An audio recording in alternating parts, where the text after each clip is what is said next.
Namaste everyone. Hopefully you've read a little bit about me, so I'm going to dispense with introducing myself and jump right into finding the missing Shiva. So let's start at the beginning. In the beginning, there was the Word, and the Word was Om. Om.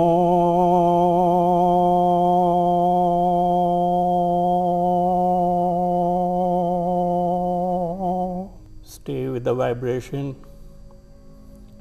Feel it resonate deep inside you, connecting you to that higher self, the consciousness itself, from which we all emerge. That is the source of everything in this manifestation, in this creation. Take a couple of deep breaths. Make sure you're fully relaxed. Bring your entire awareness and mindfulness into the space where you are right now. I would suggest keeping all your props away. Your books, your pens, your notepads, your phones, whatever you have. You don't need any props. Just bring your own self. You'll absorb and feel the energy a lot better. Instead of trying to make notes, you can always find notes online. But we are trying to create a space, we are trying to create something different in this room for the few of us who are gathered here, to help us find something deeper. And for that, you don't need props. You just need yourself. You just need your own spirit. And that is the spirituality, which is so different from religion. You work, you identify, you resonate with your own spirit, because that is the only reality that you have within yourself. You can call upon it at any time, and it's your true friend, guide, and philosopher. So from this beginning, the primordial sound, emerged Shakti. Shakti is the mother goddess, the divine goddess that gave birth, that gives birth to everything else.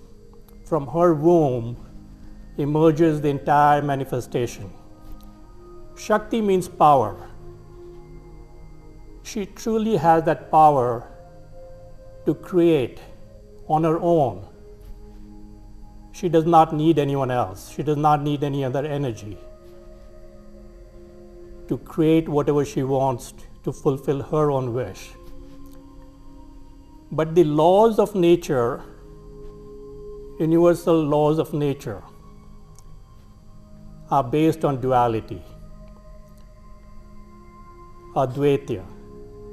Advaita means non-duality. It's an oxymoron. It's based on duality, opposites, but yet they are not. Because why? They come from the same source. They come back to the same source. They appear as dual. They appear as opposites. Male, female, the most obvious and the most common one. Day and night, light and dark, good and evil. But if you know about the yin and the yang, the symbol, the black and the white, they are two. But give it a twist, give it a spin, they disappear into this one orb where you do not identify which one is black, which one is white. So that same duality that was apparent when we saw that disappears because it's merging into that one consciousness. That is the law of nature, the law of the universe. It is based on duality. Life itself, the way we feel it, the way we live our life day to day, is based on this illusion of duality. But in fact, it's non-duality. So the very source of this is Shiva and Shakti. Shakti, as we said, is a mother goddess, and because she had to create this manifestation, she needed her alter ego.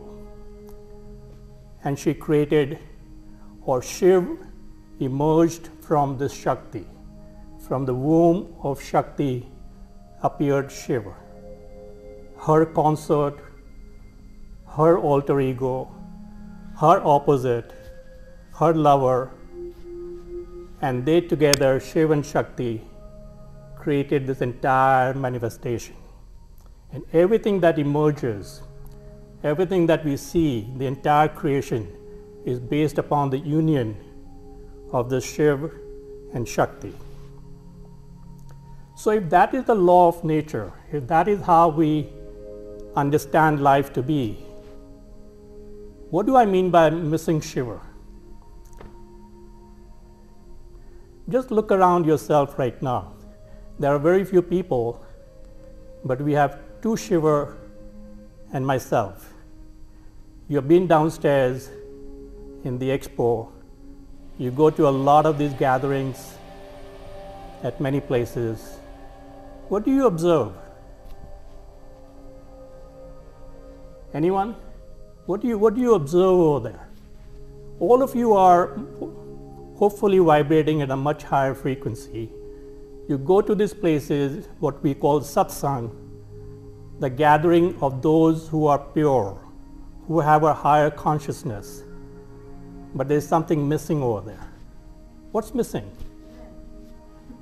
Exactly. Shiva.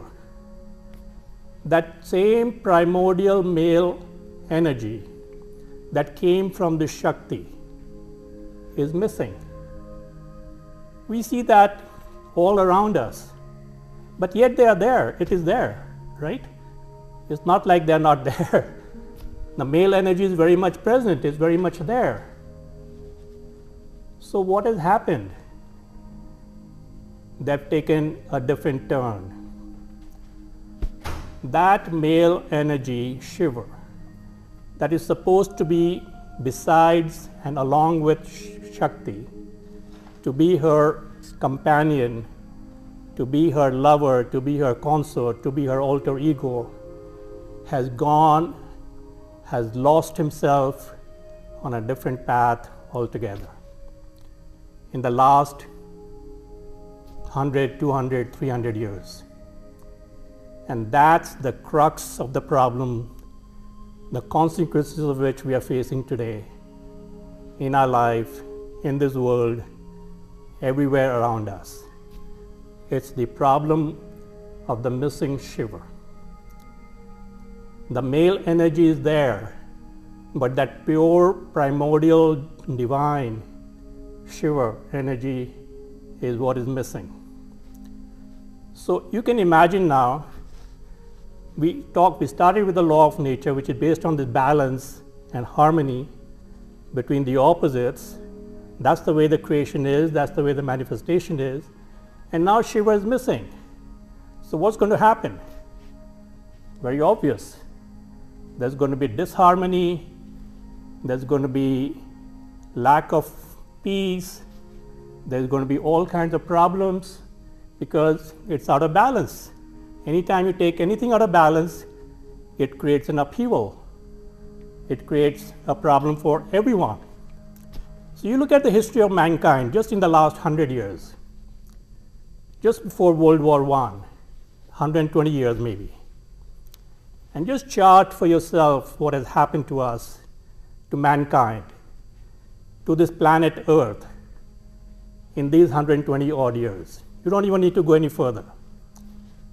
Or maybe if you extend yourself another 200 years, when the colonial powers started invading abusing and torturing other cultures, other people all over the world. What is that? It started from that point on. Power and greed has been the hallmark of this Missing Shiva. When he should have been alongside his consort, his Shakti, to create this harmonious, peaceful existence that on which it's all based, he went astray on a totally different path. And we are paying the consequences of that in so many different ways we see all around us. So let's try and invoke Shiva and see if we can bring him into this space by a simple chant, and you can join me if you like. Om Namah Shivaya Namoham. Om Namah Shivaya Namoham. Om Namah Shivaya Namoham. Om Namah Shivaya Namoham. Om Namah Shivaya Namoham. Om Namah Shivaya Namoham. Om Namah Shivaya Namoham. I bow down to thee, Shiva. Please come. You are the primordial male energy that we need to bring us back into balance. That's the purpose of this chant, which some of us chant as part of our spiritual practice every day or whenever we feel like it, to bring things back into balance. So, among the many scriptures that have originated in India, the Tantras are the oldest, and probably somewhere around 10,000, 12,000 years old. And they were revealed, like most scriptures, in different parts of the world, including different cultures and religions and so on. They were revealed, and they formed part of this oral tradition. They were passed down orally from the sages and the masters to whom they were revealed, down to their disciples and students and so on. They were never written down. But they were so vast that it was impossible for them to just continue being followed in this oral tradition. And after a few thousand years, they started being noted down in some way or the form, but most of it got lost. So what are the Tantras? Tantra is basically the essence of life itself. It talks about the essence of life. It talks about the same universal energy, the universal law that I talked about in the beginning, the opposites. But it specifically talks about Shiv and Shakti. It talks about male and female. It talks about how life happens with this male and female coming together. Now, unfortunately, especially in the West, Tantra has taken on a very different connotation, and it has nothing to do with that. Of course, it has to do with sex. The whole creation has to do with sex. There can be no life or creation without sex. But Tantra has nothing to do with sex. It has to do with this divine male energy, Shiva, coming together with the divine Shakti energy, the female energy, and how they create, how they behave, how they act, how they interact with each other, what is the relationship between the two of them, and so on and so forth. And it takes thousands and thousands of verses and pages to describe that. But those of us who have experienced life at that level, at that highest level, the higher frequency, with our partners, hopefully, we already know that. But yet we see around us that this Shiva energy that I keep talking about is missing. So one of my favorite books is The Book of Secrets by Osho. Osho has written hundreds of books, but the most popular and the one which is a treatise on Tantra is the Book of Secrets. It's about 1,000 pages long. It consists of 112 meditations in the form of a dialogue, question and answer, between Shakti and Shiva. Shakti in the form of Parvati, who is the wife of Shiva or his consort. Shakti, by the way, takes 108 different forms. And that again reflects in our life. A female is capable of so many different personalities and different derivations and different ways to behave. There are 108 different forms of Shakti. Similarly, there are 108 different forms of Shiva. So here's Shakti, Parvati, in this book, the Book of Secrets. It's from Vigyan Bhairav. Vigyan Bhairav is one of the Tantra texts. Vigyan means science, and Bhairav is one of the forms of Shiva. So it basically means the science or understanding how Bhairav, Shiva, the male energy, behaves when he is with Shakti. So she's sitting in his lap. Shakti, Parvati, is sitting in Shiva's lap with his sacred lingam embedded deep inside her divine yoni. So imagine now, close your eyes, just imagine this vision. The pure energy, female energy, Shakti, in all her glory, sitting in Shiva's lap with his lingam embedded in her yoni, deep inside. It's a scene of complete surrender and trust. Only when you have that between male and female can you have that situation where she has surrendered completely to him. She trusts him completely. That is the harmony, that is the balance that this entire manifestation is based on. And that's what this book, the 112 meditations, questions, answers, dialogue between the two of them. Sometimes she's asking a question and he's answering. Sometimes he's asking a question and she's answering. One is a student, one is a teacher. They reverse the roles, but yet they are embraced in this divine love, this divine union of which they actually one.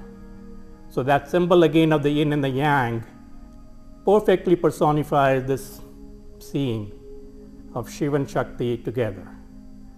So that book, if you were to follow that and read that, will give you all the secrets, all the mysteries of how this male-female energy interacts or is supposed to interact at that level. And that's the way it was for thousands and thousands of years, until one fine day something happened, whatever it is that caused, but confluence of events, confluence of energies, confluence of circumstances, whatever you want to call, the dark ages started moving the Shiva energy away and creating this disharmony and imbalance. The mother goddess, Shakti herself, is nurturing, nourishing, caring, because she's the mother. We know that. We have all been with our mothers. We have experienced that motherly love, or we are mothers. We express it to our children. We've all done that. We have seen it. So that is what this Shakti is. She is that motherly love. She is the mother goddess. She is a Devi. She is a Shakti from which everything emanates. But she's very gentle, she's very fragile, she's very trusting. She has Shiva, but when Shiva starts misbehaving, when he starts acting in this abusive manner, when he starts doing things that are contrary to this law of universe, she just shrivels up. She goes into her own shell. And when she goes into her own shell, the nurturing, the nourishing, the caring, the mothering starts to shrivel. So now on the one hand, the Shiva energy has gone in some negative mode. On the other hand, the Shakti energy herself has shriveled and gone into her shell. That's what we see happening today. We don't need to go to a church, we don't need to go to a temple, we don't need to go to a synagogue or to a mosque to understand this. It's so simple. You just have to experience it in your own life. Look around you. In your friends, your family, your community, or wherever you live. One has to be just totally blind to not see what's happening and why it's happening. And you can project this to any walk of life, whether it's politics or science or anything, education, healthcare, medical. It's the same story of the male dominance, power, greed, abuse, violence. What are they busy with? Creating wars. What are they busy with? I'm sure if there's a gun gathering going on somewhere in the city right now, you'll see all of them over there. That's where they are. Violence, killing. That's also a form of Shiva. Of course, that's a form of Shiva. That's one of the 108 forms of Shiva. But so long as that is part of that divine nature and comes back to Shakti at the end of the day, then that is okay. But no, that's not what is happening right now, at least not in our lifetime, the way we see it right now, because it's having a direct impact on us. So we need to bring that missing Shiva energy back into what I call the mainstream. People call the mainstream what's happening all around us, at the lowest common denominator, because that is where they have the comfort zone. Anything that is the lowest of the low, I call mainstream to be the highest, the divine nature, the way it is meant to be, from where we all came. That's the mainstream. We need to bring the Shiva energy back into that mainstream. And it's the Shakti who can do that. We'll have time for questions at the end, so I'm sure we'll have some questions, so we'll keep it till the end.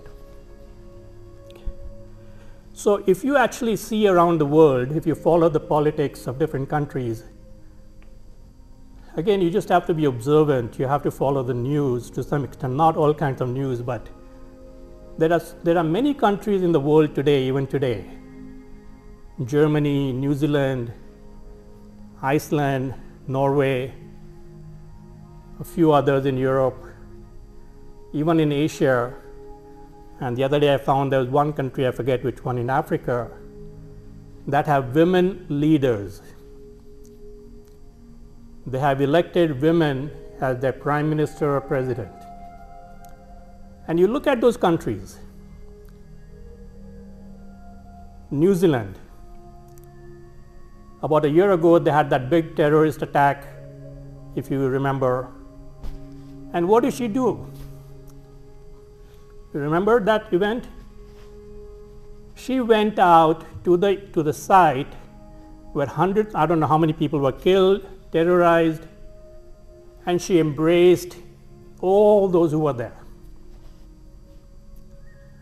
She did things that no male leader would ever dare do, or not even dare or think of doing, because he is living in a totally different bubble. You look at Iceland, you look at Norway, you look at Denmark, and all of these countries they don't have gun violence, they don't have killings, they don't go to wars, they have a great health system, they have a great education system. Denmark is considered one of the happiest places to live. So is Iceland, quiet, peaceful. Why? Does anyone try to analyze this and think about it? Or we are just so caught up in our own bubbles, in our own geopolitical space. All of this is kind of, who cares? It's somewhere out there. It's not somewhere out there. It's still part of that same energy. We just have to observe it. We just have to watch it. We have to learn from it. And again, coming back to this country, we still have to elect one female president, because the energy is so different here. It's not going to happen in my lifetime, I can tell you that, because it's so, I don't even have words to describe what's happening. But that's the way it is, that's the reality.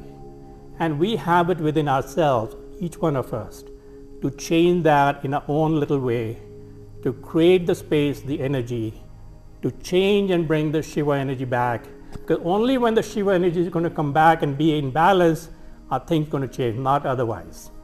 It's not going to happen otherwise. I have traveled to 130 countries. And when I travel, I see many different things. I observe many different things. And one of the things I observe is the dynamics between male and female in that country, in that space. How do they interact with each other? Do they trust? Do they love? Is there affection? Do they do things together? Or is someone going off somewhere else and one is going somewhere else? All of this gives you a sense of that peace, harmony, which is possible because that is the human nature. That's the way it's meant to be. And then I come back and I see something totally different and I go back into my own bubble. But we have the power, we have the Shakti to bring the Shiva energy back. So, there's this book I'm sure most of you have read from a few years ago, Men Are From Mars, Women Are From Venus. It's the biggest cliche.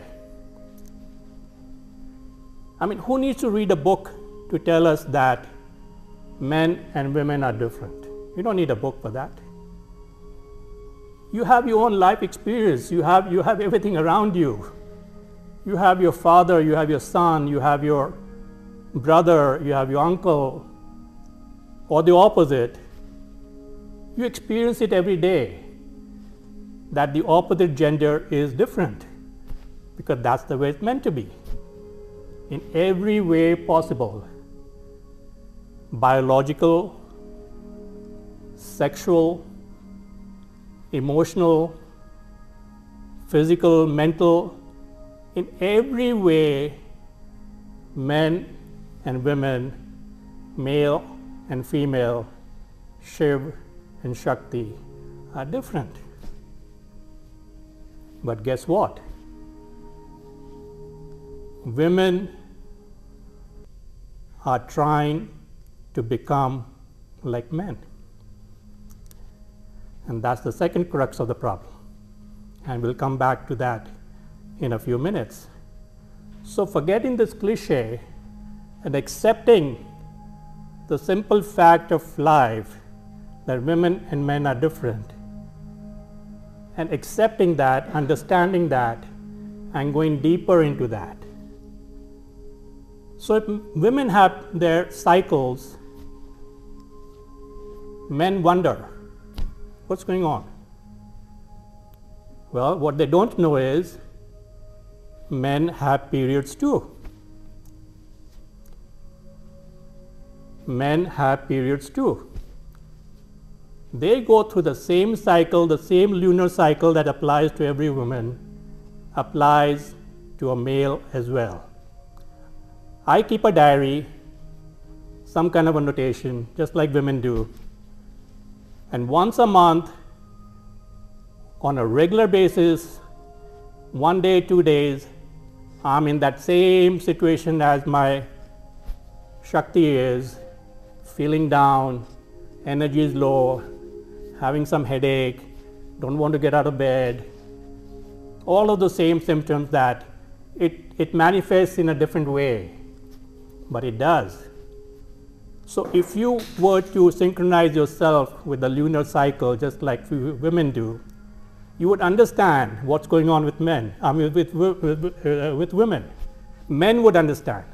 Instead of trying to make fun and treating it as something that is dirty and taboo, as in many parts of the world, they would actually understand that this is nothing but a synchronicity with nature, a synchronicity with the lunar cycle, which is normal, it's part of being with nature. It's nothing to be ashamed of. It's nothing to be worried about. It's normal. And you sympathize, you embrace her, you care for her. But that's not what we see. It's exactly the opposite.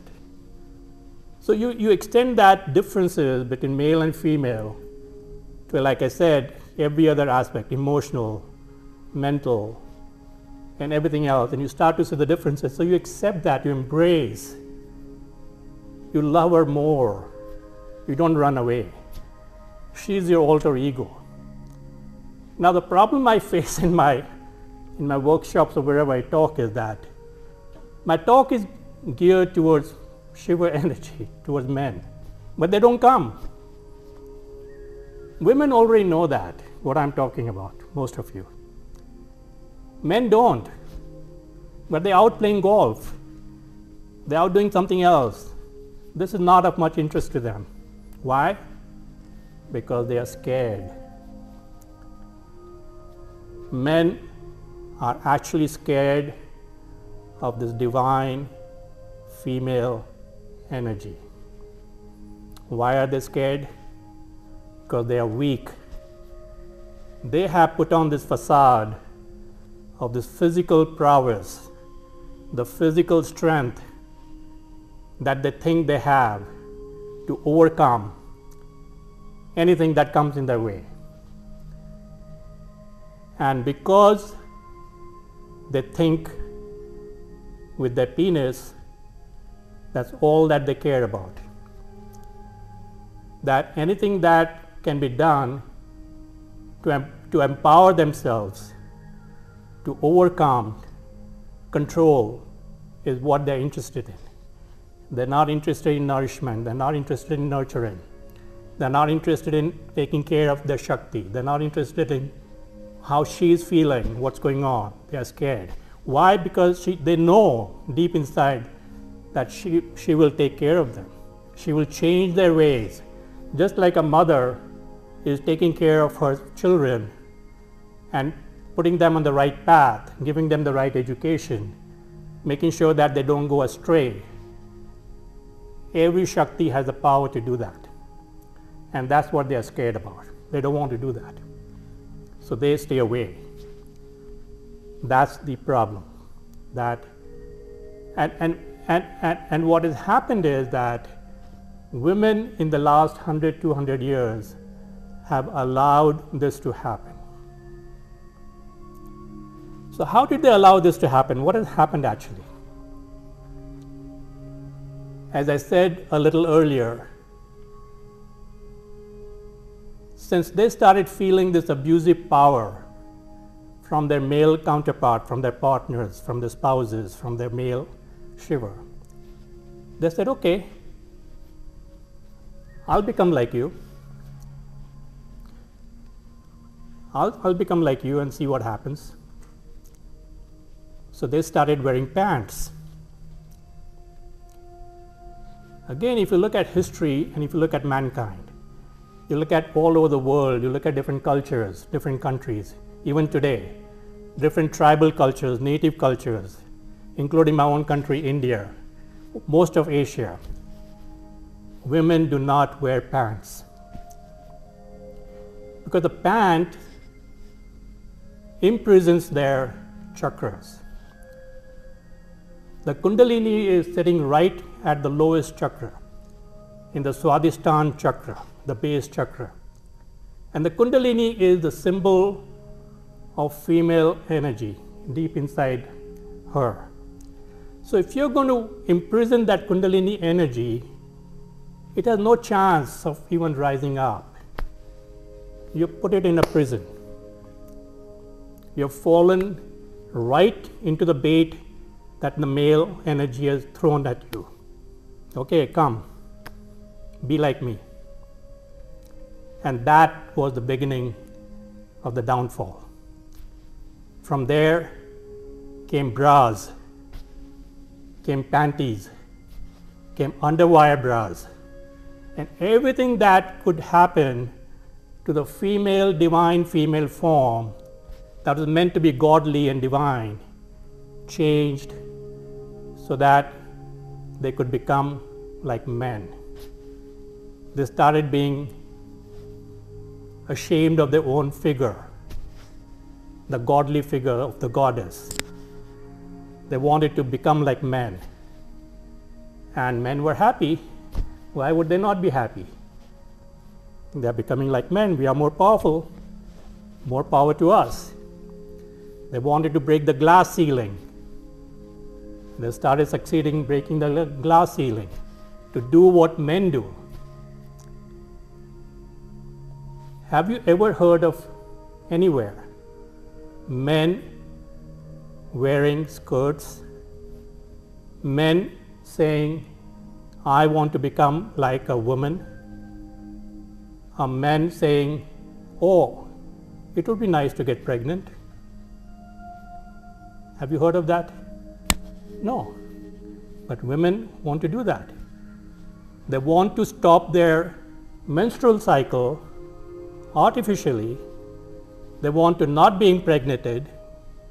They want to go through all kinds of artificial stuff as opposed to the laws of nature that have been gifted to her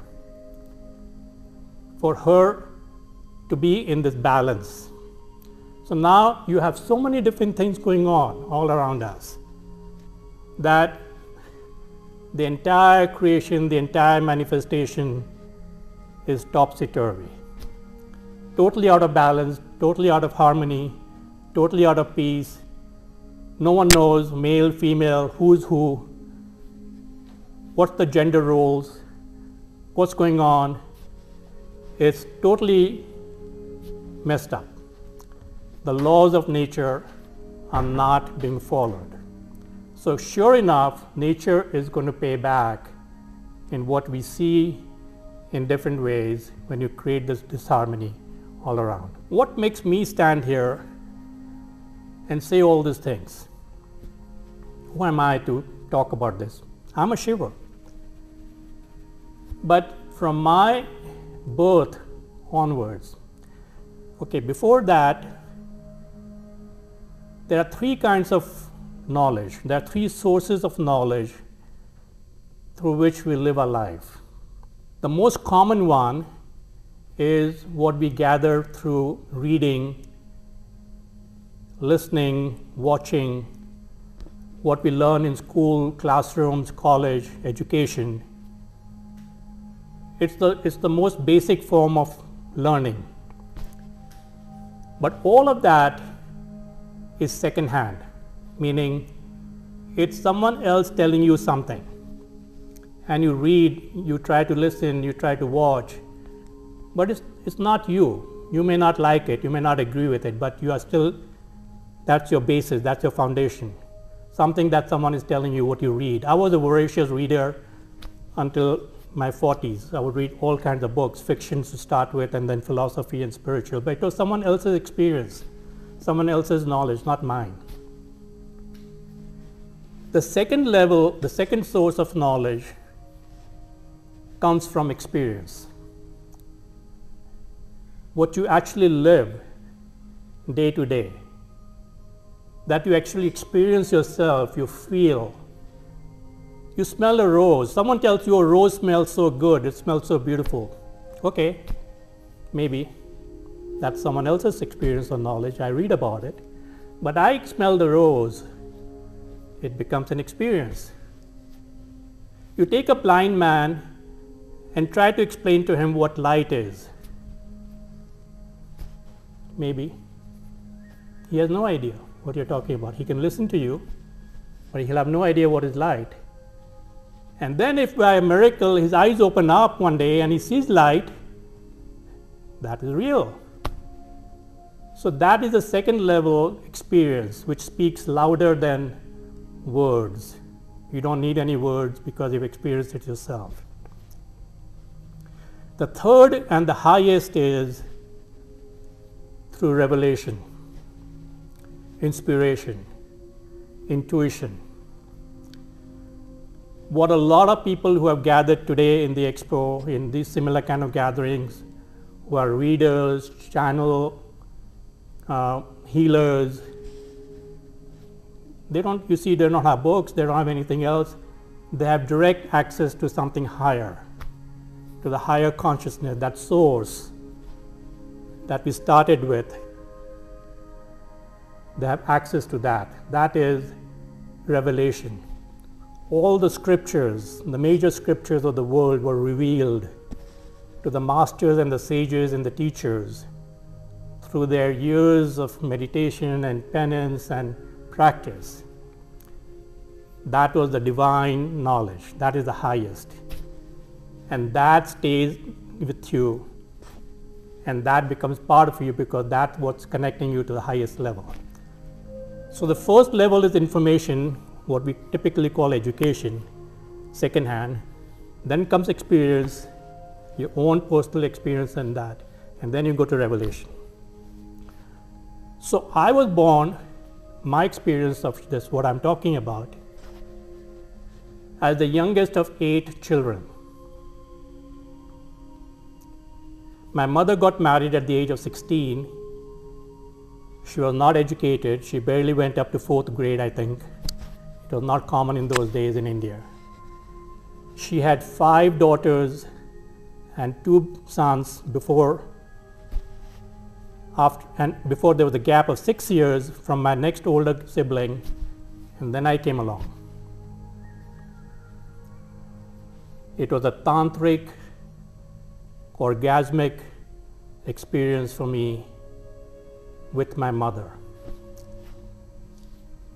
At that age, she must have been, when she gave birth to me, she was 34, 35 maybe. Uneducated, what you would call illiterate. But she had a vision. She could see ahead her life unfold. In India, it is a very typical tradition, cultural thing that sons would take care of their mother, sons would take care of their parents in their old age.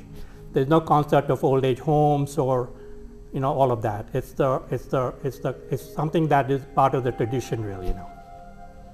She could see ahead. She knew she had a long life. She knew that she had 2 sons, but she knew that she needed someone else. She needed a 3rd son. She had that insight, and she did penance to Shiva. She put her intention out there. Oh Shiva, I have 5 daughters, I already have 2 sons, but please, one more. And after a gap of 6 years, she had no need for it. I came along. And no one could believe it except her. And all of this was revealed to me much later on in my life. But that was the tantric, orgasmic experience through which I came into this world. I was not meant to be born at that time. I was meant to be born 20 years later.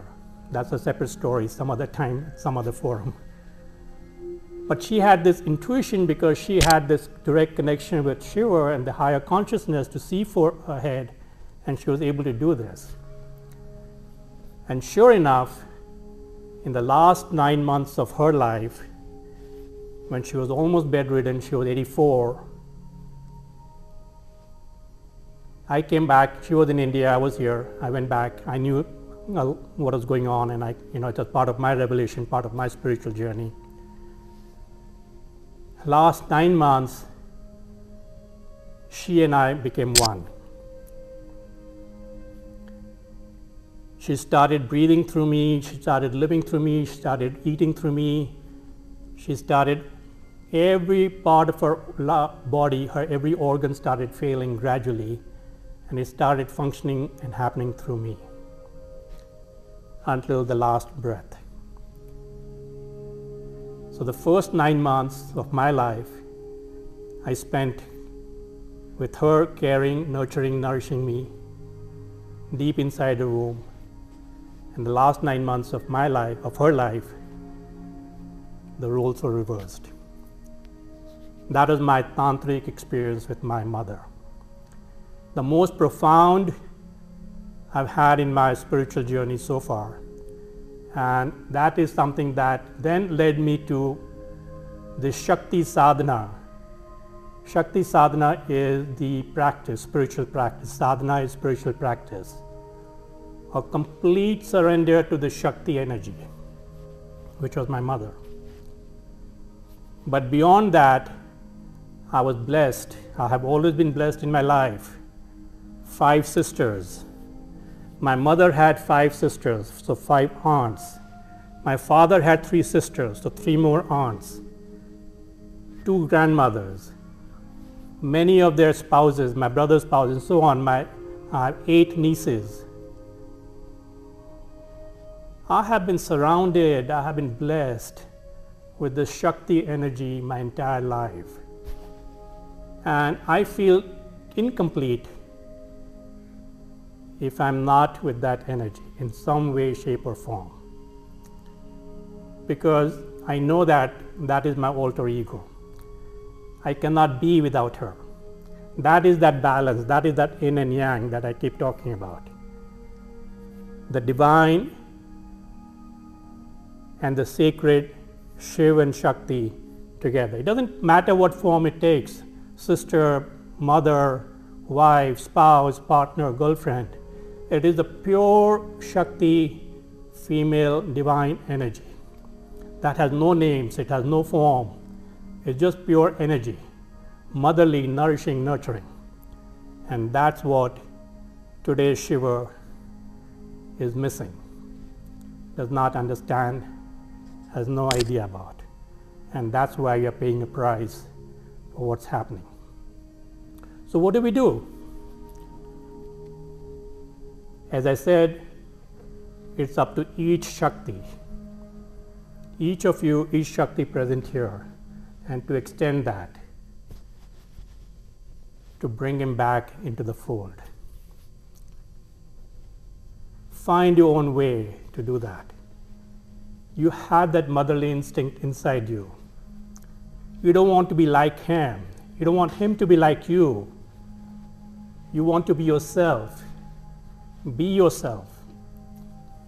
Don't fall down to his level where he is today. Keep yourself elevated to that divine Shakti level, full of love, affection, caring. And let him experience that. Let him feel that. Whoever it is in your life, friends, family, colleagues, that's the way to do it. Not to be like them, but to be yourself. And for the Shiva, for those who are here and then to spread the word, is to be blessed, is to be grateful for the Shakti energy in your life, whoever she might be in your life. Again, your mother, your sister, your wife, your spouse, your girlfriend, your colleague.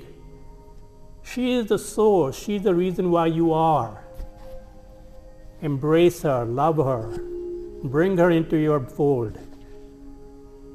Because that's the only way that the law of nature, the universal law of nature, can come back into balance, can come back into harmony, and we can have peace and quiet and love all around, really.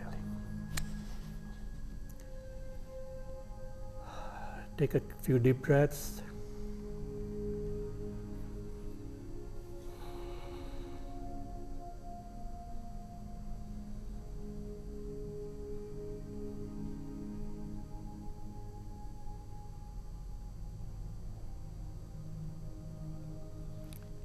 Feel that very peace and quiet inside you. Visualize this yin and yang, Shiva and Shakti together, embracing each other, looking into each other's eyes, full of love. Send your love, your vibrations out to whoever it is in your life.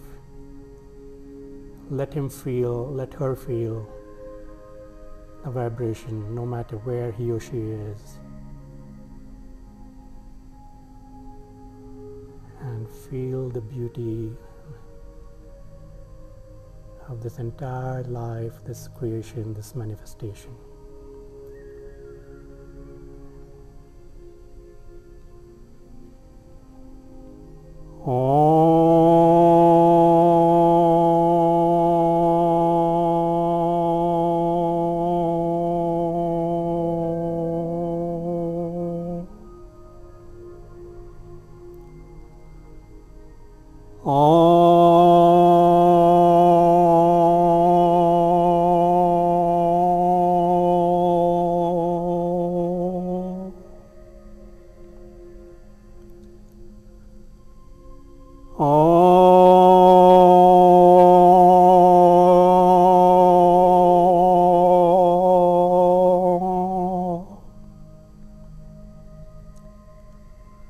Bring your thumbs to your ears, plug it with your thumbs, and bring your fingers on your,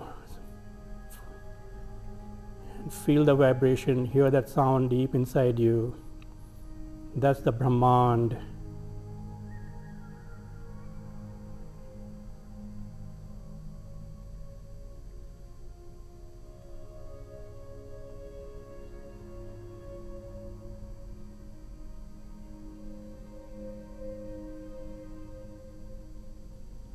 That's the primordial sound from where we all came, and that connects us. That's the sound we hear when we are in our mother's womb. It's the one that connects us to that higher self, higher consciousness, where we are all one. There's no duality. Namaste.